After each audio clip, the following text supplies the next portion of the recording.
then President of the United States. He wasn't just playing politics.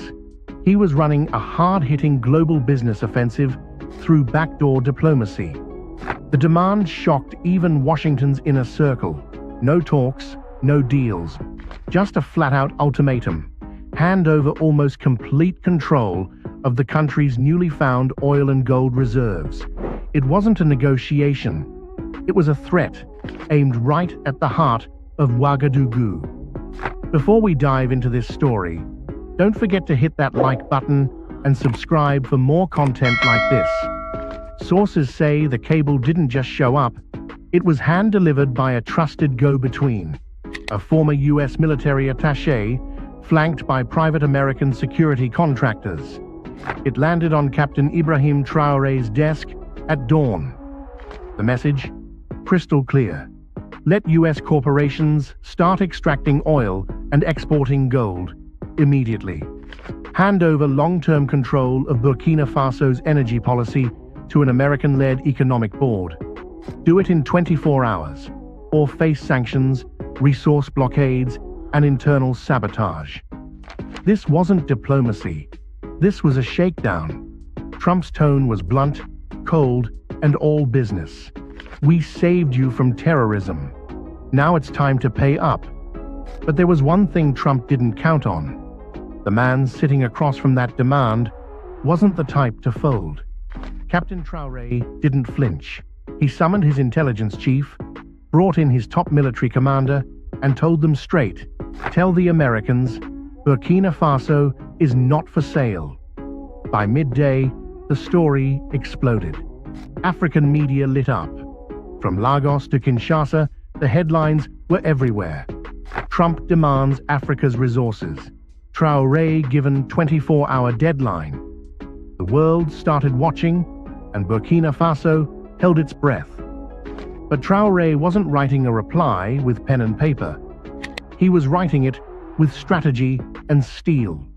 You see, for months, something huge had been kept under wraps, buried beneath the dry plains of northern Burkina Faso. This wasn't rumor or guesswork. It was real. Massive, untouched oil reserves confirmed by a secret geological task force formed after Traoré seized power. Russian engineers helped run the scans. Iranian drones flew under the radar. North Korean tech teams locked down the data. Everything was classified. Everything was secure. Until the first drill broke ground. And then, the satellites caught it. American satellites, French satellites, the ever-watching eyes in the sky. Within 48 hours, US intel flagged strange energy activity in the Sahel. They tracked equipment flowing in from Iran and Venezuela.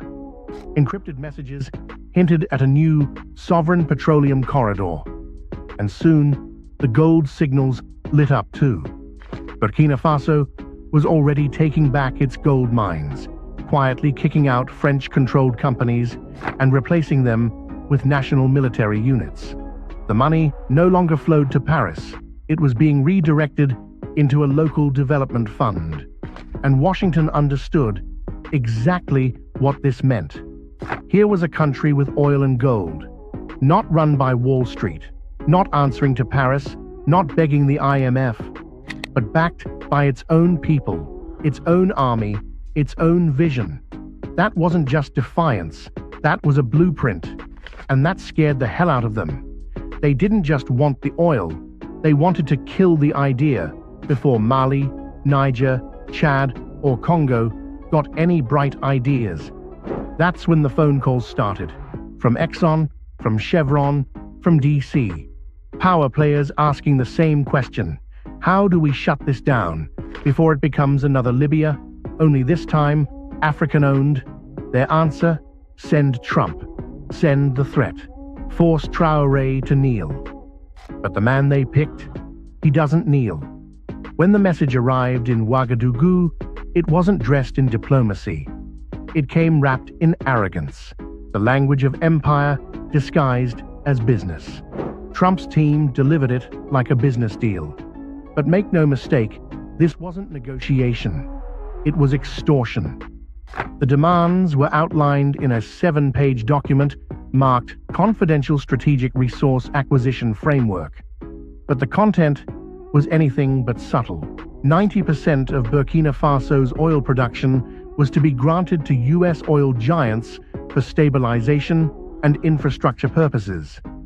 Control of all major gold export routes was to be handed over to U.S.-approved intermediaries. An American advisory committee would oversee all new mining contracts and revenue distribution, and in exchange, promises of military security cooperation, technology partnerships, and protection from regime change. Yes, you read that right. Protection from regime change. A veiled threat buried beneath polite wording. The message, obey us or fall. And at the top of the document, in thick red ink, one handwritten note. Traoré has 24 hours. It wasn't just economic colonialism. It was imperialism 2.0. Bold, naked, and direct. Back in Washington, the political elite tried to play it cool. They claimed Trump was going rogue, acting on his own, not as part of official U.S. policy. But behind closed doors, no one was stopping him. Because deep down, Trump was just saying out loud what they'd all been thinking for years. We don't care who runs Africa, as long as we control what's under the ground. But Captain Ibrahim Traoré got the message loud and clear, and he had already made up his mind. No foreign power will dictate the future of our land. If this was going to be a power play, Traoré was ready, but not as a pawn. He was stepping in as a leader, a sovereign man representing a sovereign nation. And Trump, he just threatened the wrong soldier. When that demand landed in Burkina Faso's war room, Traoré didn't flinch. He read the letter calmly, twice, then he set it aside, stood up, and said flatly, "So that's their price for peace? Slavery in a suit and tie?" He didn't wait. He didn't hesitate. He lit a fire. They want 90% of our future. Then they'll get 100% of our resistance. He didn't call Paris. He didn't call D.C. He called the commander of the Special Sovereignty Force, a shadow military unit created for exactly this kind of moment. Orders were issued fast. Lock down every oil field. Double security on gold convoys. Cut off all data flows to foreign contractors. Prep national TV. A statement was coming.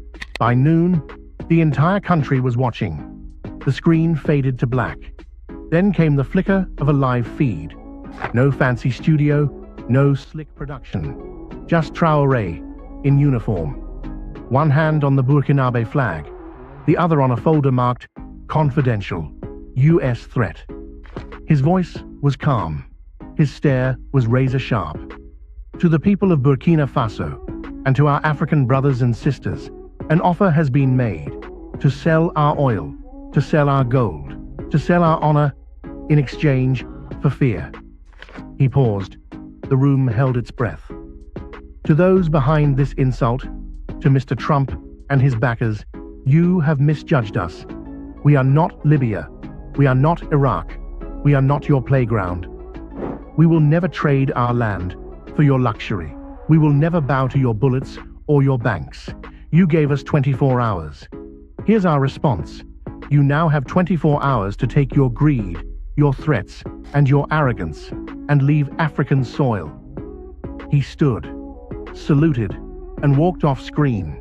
No questions, no deals, no backing down. But while Traoré's speech lit up Africa, sparking cheers from Dakar to Dar es Salaam, another storm was quietly forming behind the scenes. In oil boardrooms and intel agencies, panic hit. At ExxonMobil, urgent calls went out to D.C. At Halliburton, strategy teams scrambled to assess the damage. And at CIA headquarters in Langley, alarms started going off. Traoré didn't fold. He went public. That was the problem. If Burkina Faso could say no and win, what was to stop Mali, Niger, Chad, or Congo from doing the same. So the pressure kicked up fast. CIA operatives started popping up more frequently in West Africa. Surveillance drones ran tighter flight paths over Burkina's oil fields and gold routes. Social media lit up with sudden smear campaigns, calling Traoré unstable, erratic, even mentally unfit. And near the Ghana border, private contractors tied to a notorious intel firm were reportedly spotted moving in. The message from Washington was clear: this ends now. But Traoré's answer had already echoed across the continent. Africa is not yours to buy. Their mission? Destabilization from within. Meanwhile, major Western media networks, suddenly aligned in message, began a new narrative. Burkina Faso's economic isolation could trigger a humanitarian crisis. Experts warned Traoré is leading his country into ruin. But inside Burkina Faso, the opposite was happening. More people lined up to volunteer for oil field security units. Hope you are enjoying this video. Don't forget to like and subscribe. Across Burkina Faso, the resistance wasn't just military, it was cultural, grassroots, and growing by the hour. University students held teach-ins on sovereignty and resource justice. Women's groups delivered food and supplies to soldiers guarding the gold mines. And every time CNN or the BBC ran another hit piece, young people didn't get angry. They laughed. Then they reposted it with the caption, "If they hate him this much, he must be doing something right." Captain Ibrahim Traoré understood something critical. The real enemy wasn't just Trump, it was the whole system. The global machine of banks, oil giants, spy agencies, and media empires that had stripped Africa for generations. And now, that machine had turned its full weight against one man. Because he dared to do the unthinkable. He said no, and meant it. Burkina Faso was under siege, politically, economically, digitally. But Traoré wasn't standing alone. Just days after his bold rejection of Trump's ultimatum, 3 military planes touched down in Ouagadougou. No bombs, no weapons, just brothers. From Mali came Colonel Assimi Goïta, silent, steady. From Niger, General Abdourahmane Chiani, eyes full of fire. And from Guinea, Colonel Mamadi Doumbouya, walking tall, no apologies, no suits, no diplomats, no foreign handlers. They walked into the presidential palace side by side, and when they came out, they stood next to Traoré for the world to see. Then came the line that shook the continent. If you touch Burkina Faso, you touch all of us. This wasn't just a statement, it was a new doctrine. Africa's answer to NATO, the AES shield. Mali sent battle-hardened advisors to protect oil fields. Niger deployed logistics teams to navigate desert terrain. Guinea opened its airspace for emergency supply runs. And they weren't just fighting on the ground, they took the fight online. AES-backed media launched a full-blown counterattack, exposing Western disinformation, highlighting the truth behind the resource war, flooding social feeds with one message: our resources, our future, our fight. The ripple effect was unstoppable. In Bamako, crowds filled the streets in solidarity with Traoré. In Conakry, murals went up, showing him standing on oil barrels, waving the Burkinabe flag high.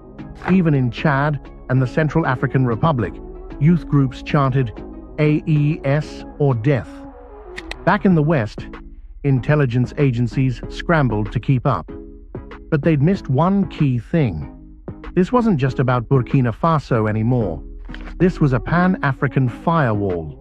And Traoré wasn't retreating. He was marching forward, backed by a brotherhood forged not in treaties, but in war, betrayal, and the shared dream of true African freedom. While Western powers raged and scrambled behind closed doors, 2 global giants were already making their move, quietly, strategically, with zero apology. China and Russia didn't storm in with threats or arrogance. They showed up with something far more powerful: support, technology, and a message Captain Traoré would never forget. You are not alone. Just 72 hours after Trump's ultimatum hit the news, a low-key Chinese delegation landed in Ouagadougou. No cameras, no drama, just engineers, diplomats, and one game-changing offer: a fully operational oil refinery designed and built in 90 days.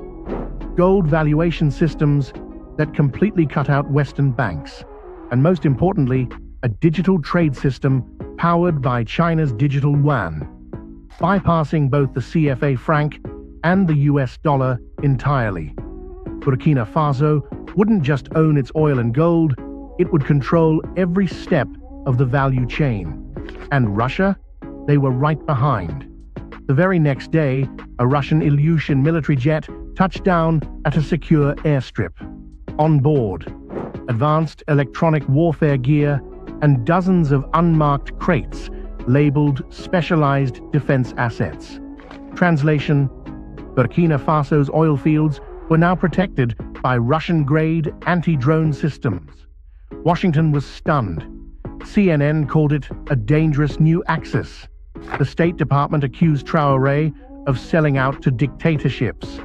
But on the ground, in Africa, no one cared what the West thought. Because to the people, Traoré wasn't bowing. He was fighting back. To them, China and Russia weren't invaders. They were tools. And AES, that was the future. One without colonial strings. At this point, Traoré had done what no one thought possible. He rejected a US ultimatum, exposed a global resource grab, and brought China, Russia, and half of West Africa to his side. In the US, the media freaked out. CNN flashed red banners. Burkina Faso threatens US strategic interests. Fox News went full panic mode. Traoré must be stopped. Analyst panels filled up fast. Former CIA agents, oil CEOs, retired generals, all hammering one word: dangerous. They called him a madman, a dictator, a Putin puppet, the next Gaddafi. But the internet wasn't buying it. Social media exploded. Hashtags surged. Laïd José Traoré, the lion. Africa is not for sale. We are all Burkina African creators lit up YouTube and Instagram with videos praising his defiance. Even Black Americans joined in. This man just told Trump over my dead body and lived to talk about it. That's leadership. Pay attention. Back in Burkina Faso, the youth clapped back their own way. They took CNN fear-mongering clips and remixed them into protest songs. They wore t-shirts that said, "If CNN hates you, you're doing something right." Traoré had stopped being just a president. He had become a symbol, a meme, a movement. Even Time magazine had to take notice. Their next digital cover: "The man America can't bully." Inside Traoré's African uprising. But with fame came risk. The more Traoré's name lit up global headlines, the more the threats started stacking up. Private intel firms launched digital attacks. Social media bots flooded platforms with fake scandals and smear campaigns. In Washington's back rooms, whispers of regime change started floating again. But none of it mattered, because the people saw what was happening. And Traoré? He had shattered the script. He wasn't supposed to fight back. He wasn't supposed to survive. And he definitely wasn't supposed to go viral. Yet here he was, a 35-year-old soldier from Ouagadougou, trending harder than most Western presidents. No PR team, no billionaire backing, just truth, grit, and oil. The clock was ticking. The world watched in suspense. Would Traoré throw open the doors to American oil giants and ask for mercy? Number instead. As the 24-hour deadline passed, Traoré made his boldest move yet. In the early hours of the morning, Burkina Faso's National Assembly held an emergency session, kept completely under wraps from outside eyes. Behind closed doors, under Traoré's direct orders, they passed a historic resolution. All oil and gold reserves within Burkina Faso are hereby nationalized and permanently protected from all foreign corporate ownership. The ink dried. The decree was signed. And by sunrise, every Western company still operating on Burkinabe soil got the same message. Pack your bags. You're done here. Licenses held by French and Canadian mining firms revoked. A US-backed energy survey team escorted to the border. Foreign diplomats notified in plain terms, Burkina Faso's resources are not up for debate. Then Traoré appeared on national television. No military gear, no weapons, just traditional Burkinabe attire. And a voice that was steady, clear, and unshaken. We've been exploited for generations, he said. Now that we've found our wealth, they want to take it back. But I'm not here to serve empires.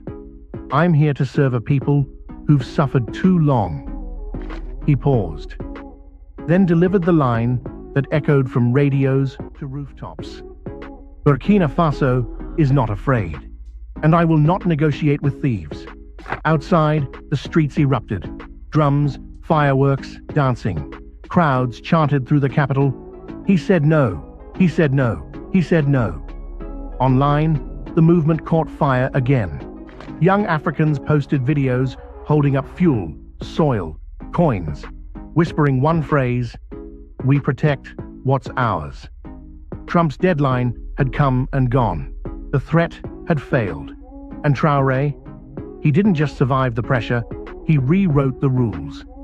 For 12 hours after Traoré's defiant announcement, Washington went dark. No press briefings, no tweets. Just quiet panic behind the scenes, nervous whispers in military rooms, and full-blown alarm bells in oil boardrooms. Then it hit.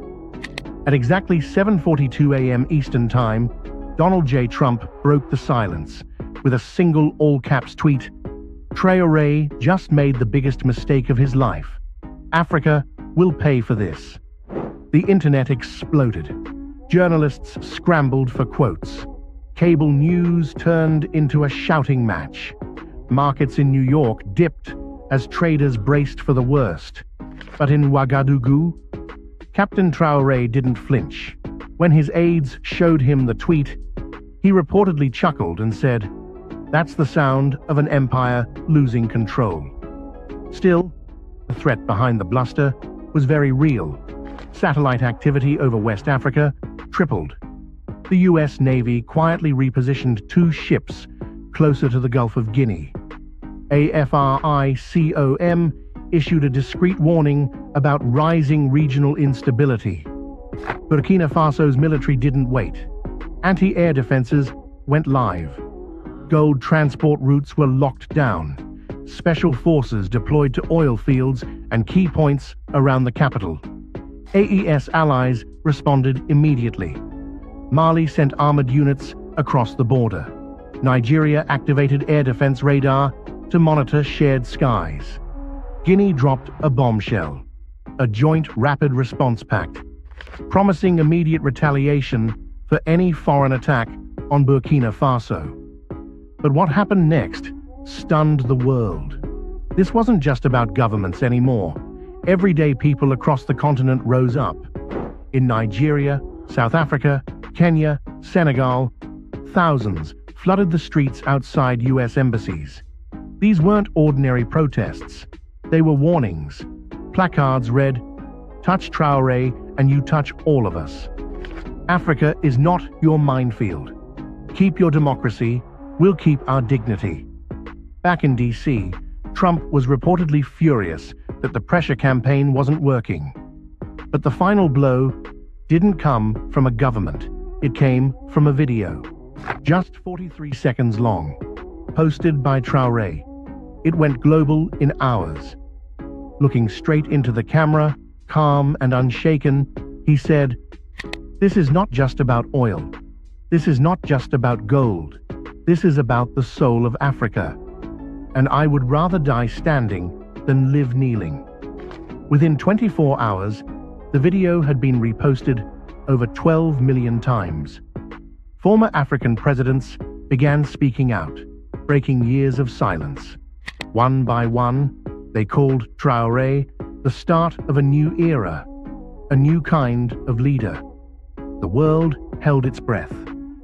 But for Africa, it was the first deep breath of freedom in a long, long time. Hope you enjoyed this breakdown. Thanks for watching, and I'll see you in the next one.